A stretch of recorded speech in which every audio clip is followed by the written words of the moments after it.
We have a first tight game for you guys. Can you just talk about the challenges of executing down the stretch there and holding them off? Give credit to Cleveland. They came out with great energy. They played fast. They played hard.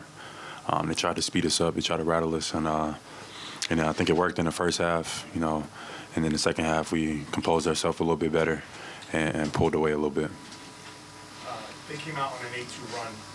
Joe calls a quick timeout. What was he saying in that timeout? What was happening to you guys at the start of the game? He called a quick timeout. I guess they made some shots in transition, and we wanted to take away transition baskets, especially Strus. He made a few of his threes came in transition, and just it seemed like the overall intensity and pressure of the game was affecting us in the beginning. Like we was looking around, and it took a minute for us to get actually into the game, get involved, stop ball watching, and play some basketball. Jaylen, on that point, you guys cut down the amount of threes you gave up in the second half. You turned the ball over 6 less times. Was it something that you guys did, Joseph, you, Jason, did, or was it more you're finally getting used to them without Mitchell on the floor? A little bit of both. Without Mitchell, but they played with a desperation, with an intensity, with that you're observant. The officiating was a little different tonight. It was a weird game. I got into foul trouble early, but going into halftime, what I said, just get composed. We haven't played well. We still up 5. Just take our time, get to our spacing, and I think we did that better in the second half, and that's what enabled us to settle down a little bit. Jaylen, you got into a situation with Strus, and then the crowd booed you for the time you touched the ball. What's that like to kind of be the villain?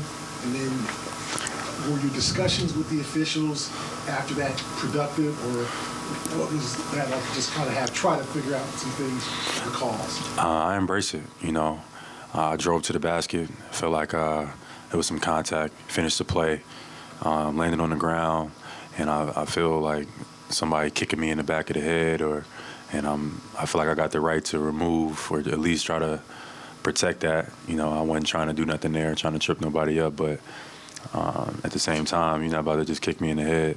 It is what it is. I think they made the right call, and we moved on.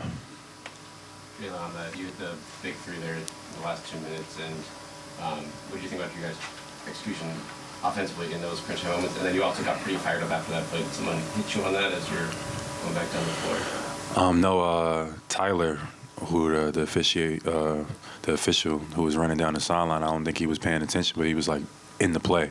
So as I'm lifting up, like I bump into him first. I had to push him out the way, then catch the ball, then able to knock the shot. But it's like, it was like he was an extra defender right there because he was in the way. So that's what I was telling him to get his ass out the way. Jason also hit you like a congratulatory hit, and you look back at him like. Yeah, I'm gonna get Jason back for that too. I wasn't paying no attention, and he just comes out of nowhere and with a left hook straight to the chest. I'm gonna get him back for that. What was his response when you told him to get his ass up, get his ass all the way? I guess he didn't know what I was talking about, but he actually really, I thought he had an effect on the play. Maybe I was tripping. I gotta watch it, but I'm lifting because we wanted to give JT space, but I'm lifting on that wing, and as I'm coming up, I bump into Tyler, on the floor, and I think that affects, since it's a possession of importance like that. That makes a big difference. Like you bumping into the official while you trying to get the spacing and get an open look. You got to be more aware, I thought. But it's all good. Shot went in. We win the game, so probably a non-story. They pulled within 5, and then you held them to 2 points until there were 30 seconds left. What did you like about your defensive crunch time execution? I think rebounding. I think that's the key. You see in a lot of times, especially in these games, teams get up shots and they just rebound after rebound after rebound and stuff like that. We allowed them to get one shot, whether it was a make or miss. They only got one shot, and then we played from there. I think that Cleveland played really well. Credit to Garland.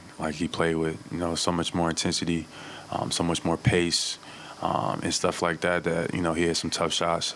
But I thought we still won the rebound game, so I thought that was encouraging. Jaylen, it seems like Drew and Derek kind of pick each other up when one or the other is struggling. How do their games complement each other? I think that they are, They are our X factors. I think when they're playing well, or one of them playing well, or both of them playing well, it makes us extremely tough to beat. I think that no matter what, we got to maintain our defensive identity, whether we're making shots or not. So I just need those two to always be locked in physically on defense. But on offense, Drew had it going tonight. Drew had it going last night. He was aggressive, and that's the Drew I think that we need going forward. If we're going to continue to do what we want to do. And Derek continued to take his shots and spots. He made some big shots down the stretch, but continue to stay into the game. Even if your shot's not falling, you can still make plays to help you win. Rebounds, clutch shots, block shots, defensive plays. All of that little stuff adds up. We don't got time to hang our head. You got a good shooting night or a bad shooting night, you still got to affect the game. So credit to those two. They've been professional. But we got to continue to get more from them as we go forward. Jaylen, we had another Last question here, 9 of 15 from the floor. You talk about the team's poise, just connection on the offense collectively. Is that what's leading to this streak of hot shooting for you throughout this series? Say that one more. What's the question? When you went 9 for 15 again, another efficient night. You talked about the poise and the way you guys move the ball. Is that what's leading to these efficient games that you've been putting together throughout this series? I guess you could say that. I just see me being aggressive. I don't think anybody over there could really guard me. I just get into the paint, take my time, and I feel like that's what I've been doing, not just in the playoffs, but all season long. So I just get to my spots and just do what I do. Thank you, Jaylen.